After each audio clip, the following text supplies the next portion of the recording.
Ryan Bretton's here now with a full look at the forecast. Ryan, a busy day for you, certainly. Has the rain that's come through, has it helped with the dry conditions we've had all this week? Unfortunately not. Two problems. One, very hit and miss areas of rain. Not everybody got it. And also it's just like a quick downpour, and that doesn't do much. It'll dry up quickly. You know, what we really could use is a couple of days of just a soaking rain, but there's no sign of that anytime soon. The new drought monitor came out this morning, and it reflects what I think a lot of you have been feeling and seeing, in that the southern third or two-thirds or so of the state now officially in a moderate drought. The abnormally dry category expanded all the way up into the North Woods and all of the western Maine mountains.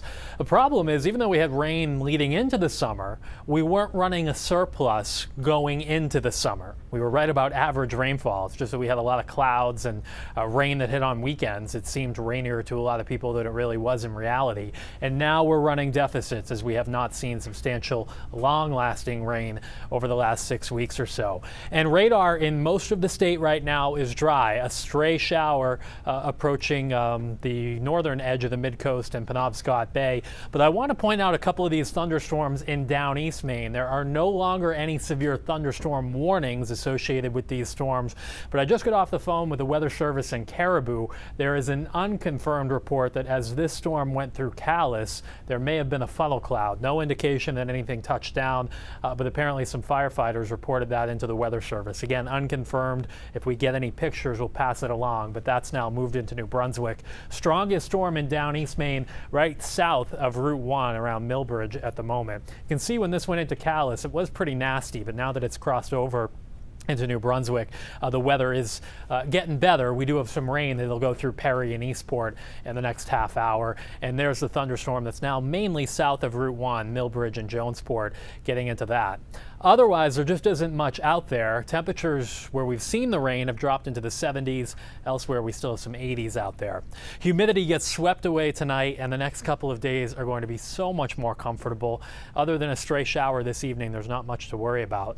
Low temperatures tonight will be in the 50s to low 60s. And then tomorrow, a beauty of a day with sunshine. High temperatures get back into the 70s to near 80.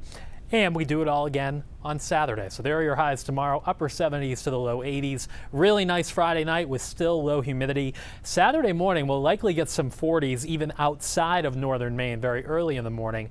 But during the day on Saturday, it looks really nice. Highs again back up into the upper 70s to low 80s. The only chance for rain in the 7-day forecast is on Sunday, and the highest chance is over northern Maine. Depending on the timing of this front, we could get some storms in southern Maine late in the day on Sunday. But again, probably scattered as we've seen most of this summer.